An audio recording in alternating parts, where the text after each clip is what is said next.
Francis, ayer y hoy,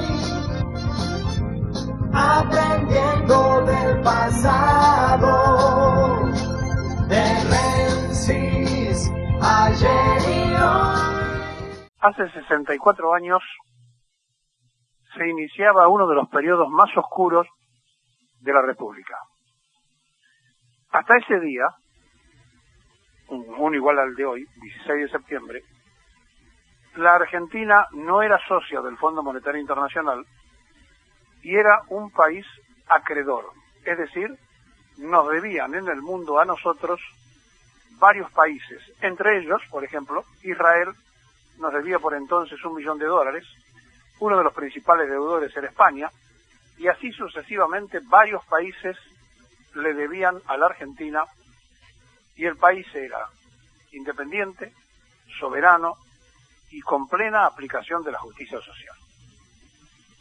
Pero es aquí que la codicia de los locales y la estrategia del Imperio Británico, que desde el 24 de febrero de 1946, cuando el embajador inglés en Buenos Aires lo hizo jugar al norteamericano y quedó en la historia como Spearing Brother, pero el que estaba atrás en realidad era él, para apoyar a Tamborino y Mosca, la fórmula de la llamada Unión Democrática, que había sido derrotada en los votos por el pueblo, no se habían resignado y habían pasado de la posguerra a la recuperación y necesitaban imperiosamente volver a recuperar, entre comillas esto, en la colonia del Río de la Plata, de Uruguay y de la Argentina, todos los bienes británicos que se pudieran conseguir.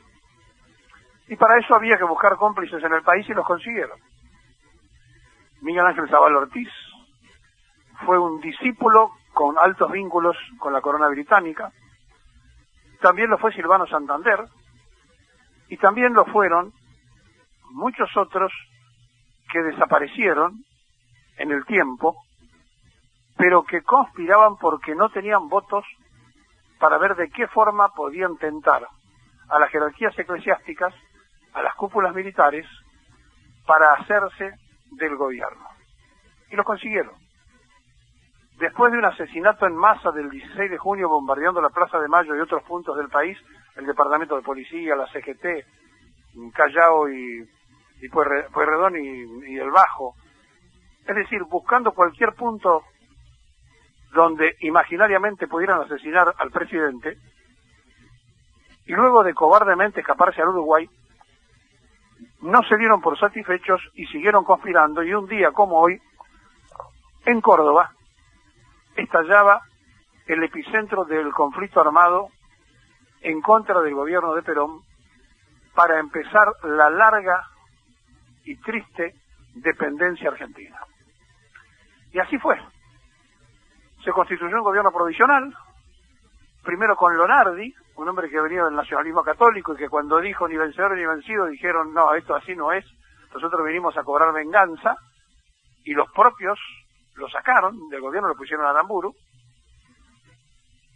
y no solamente cobraron venganza, inventaron los comandos civiles que asaltaron las casas de los peronistas, le robaron todo lo que podían y fueron los padres putativos de lo que pasó mucho tiempo después con las patotas del golpe de Estado final, del otro que ya iba a ser más genocida porque parece que el peronismo no había escarmentado en el 55 y entonces en el 76 había que ser mucho más cruel. Y así las cosas, apareció un tucumano radical, Raúl Previch, que dijo hay que hacerse socios del Fondo Monetario Internacional, al que Perón no quería ir porque sabía que era un juego de los que habían ganado la guerra. Y finalmente, Eugenio Blanco, otro radical, ministro de Economía, de la fusiladora, firma con el Fondo Monetario Internacional. Y allí comienza una hecatombe que para qué le voy a contar si todos la estamos viviendo. Pero resulta que llegó un momento en que Néstor Kirchner terminó cancelando el Fondo Monetario y Mauricio Macri, para no ser menos que ninguno de los de la fusiladora, pide 57.000 millones de dólares en el emprendimiento más grande de la historia del fondo para endeudar un país. Y entonces uno se pregunta, ¿por qué pasan estas cosas? Bueno, a ver si lo podemos entender. Porque es un país muy rico, que tiene empobrecida su población, porque la política fue destrozar a la familia argentina, porque lo que buscan es el territorio y las riquezas que tiene nuestro país, uno de los más ricos de la tierra. Además de ser uno de los más grandes, uno de los más ricos, y sin población. Apenas 44 millones de habitantes en un lugar donde pueden vivir 1.000 millones sin ningún tipo de inconvenientes. Entonces, como el tiempo que viene es el agua no contaminada, tenemos la reserva de agua en los hielos continentales con Chile más importante del mundo, el acuífero Guaraní con Brasil y Paraguay, más grande de agua potable que se conoce en la Tierra, el oxígeno no contaminado, tenemos densas poblaciones sin habitar con oxígeno libre para respirar, y esas dos cosas son fundamentales. Pero además de eso, ¿qué otra cosa puede tener apetecible el país? Los combustibles del futuro, que son las tierras raras, que después algún día lo podemos explicar, que son además de estos combustibles el litio,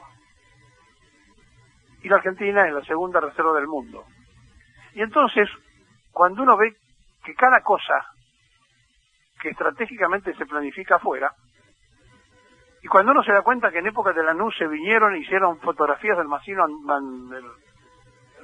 andino y dijeron, esto es reserva mineral para el futuro, porque evidentemente en el Asia y en el África ya estaban haciendo el desastre, del lado chileno estaba explotada, efectivamente la Argentina pasa a ser también reserva minera.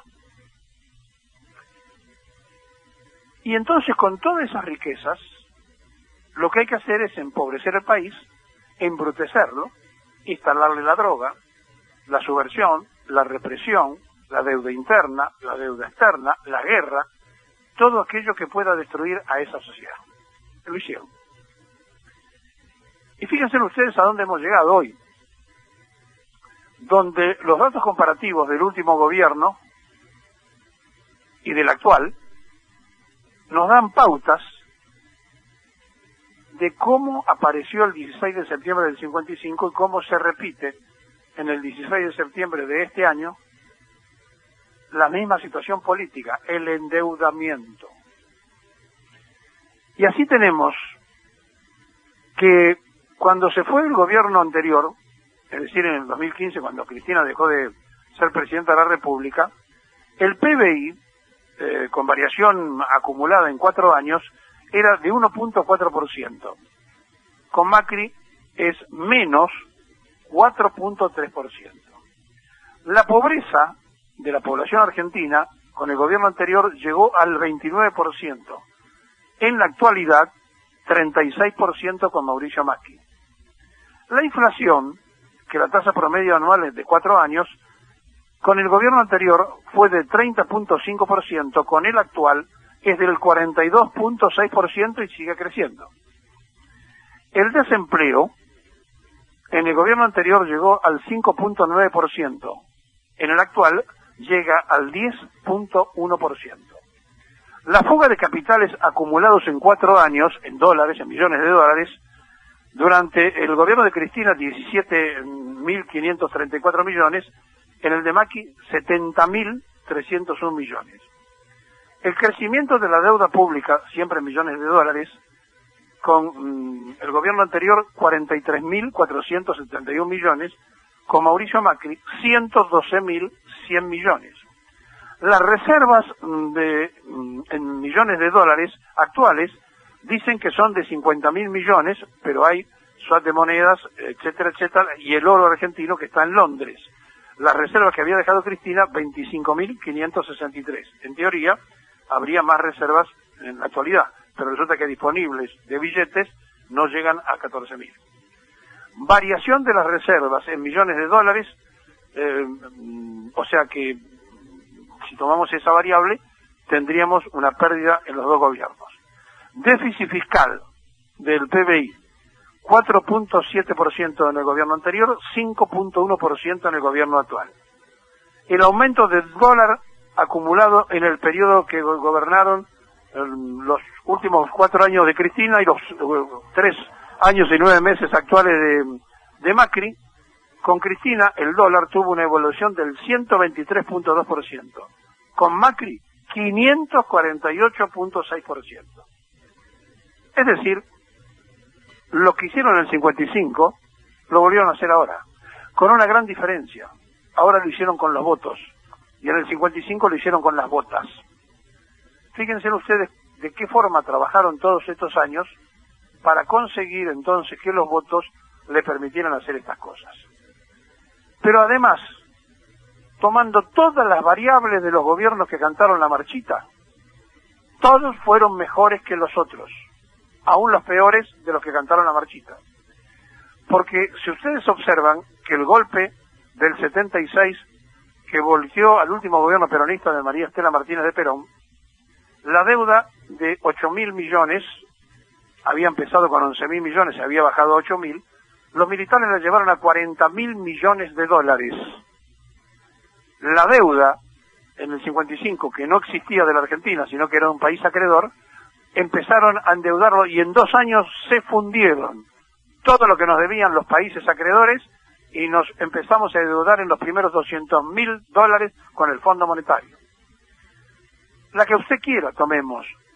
Si usted quiere, podemos tomar incluso hasta la convertibilidad, porque también allí el país respiró después del desastre que hicieron con la economía y con la inflación en el gobierno de Alfonsín. Todo lo peor de este lado fue siempre mejor que de lo del otro lado.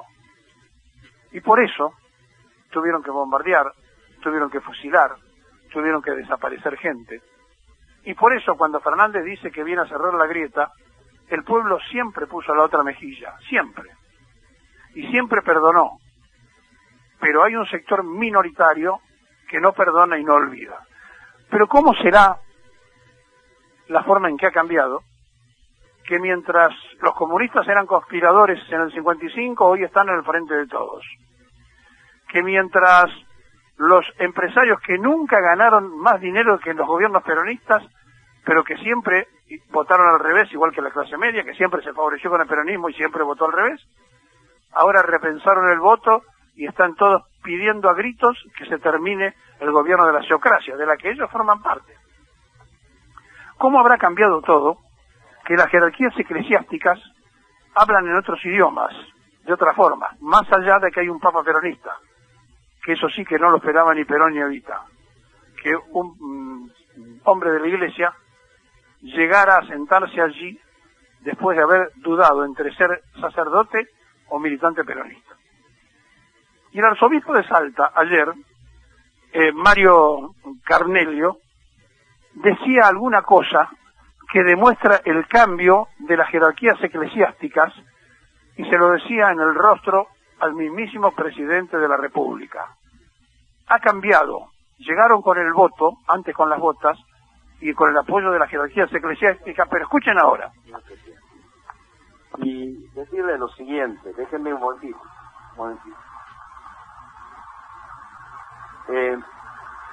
Así como hemos palpitado el sentido de la patria, de toda iglesia en Argentina, él le toca ser el signo de la patria, así que gracias. Y decirle lo siguiente, usted nos dijo a todos los argentinos que se había sentido golpeado. Y en el clima de ese golpe, voy a hablar de corazón a corazón, quiso venir aquí. Ha venido a un buen lugar. Ha venido a encontrarse con el Señor. Y Dios es un Dios que no hace las cosas mágicamente, sino que transforma el corazón y provoca la libertad. Lo que voy a decir vale para todos. Tenemos otro candidato a vicepresidente, que es nuestro Juan Manuel, 2 candidatos a gobernadores, el señor intendente, el señor vicegobernador, así que, y otros a otros puestos, así que vale para todos. Cuando empezó usted dijo, voy a luchar por la pobreza cero. ¿Qué le puedo decir Salta ahora? Le da rostros a las pobres. Desde hace unos años se nos ha regalado un fenómeno que son los peregrinos, que cada vez son más numerosos acá. Ayer cuando veía a los mineros, digo, es gente humilde, trabaja en la puna, han venido caminando a 15 grados bajo cero, y ellos trabajan en esa situación. Es gente que trabaja horas y horas en situaciones de inclemencia para darle riqueza a la República. Y recordaba una cosa que decía, y vale para todo que se juega en el mundo de la política: los pobres no son una molestia, son una oportunidad. Los pobres son maestros. ¿A qué nos enseñan ellos? Yo cito solo los mineros, pero podría decir casi todos, por no decir todos, los que peregrinan desde la puna del sur de la provincia, del este de la provincia, del norte, aún de Catamarca y de Tucumán, y de otros lugares. Pero en el caso de ellos vienen juntos, el dueño de la mina, el gerente y el último de los mineros. Vos lo viste y lo viviste. Y provocan una nueva sociedad en Salta. No es posible venir juntos, caminando por la historia. ¿Por qué creemos que la historia tiene que hacerse de la pelea? Nos lo enseñan los pobres. Nos lo enseñan los pobres. Por eso, Mauricio, has hablado de la pobreza, llévate el rostro de los pobres. Son dignos. Son argentinos. Y son respetuosos. Y merecen que nos pongamos de rodillas delante de ellos. Vale para todos, hermanos. Nada más. Gracias. Esto no fue una homilía, porque no dio la misa, sino que pidió el micrófono al arzobispo y dijo lo que usted termina de escuchar, que demuestra cómo las jerarquías eclesiásticas también cambiaron desde el 16 de septiembre del 55 al día de hoy. De Monseñor Tato y Novoa a Francisco. Ese cambio, donde los otros tuvieron que mutar y tuvieron que cambiar, tiene que tener un reconocimiento público. Porque el 16 de septiembre del 55 no caía Perón. Se iniciaba la resistencia peronista. Y sea pues, con mucho recuerdo y fervor, este programa de hoy dedicado al resistente peronista, al que lo dejó todo para que la patria viviera.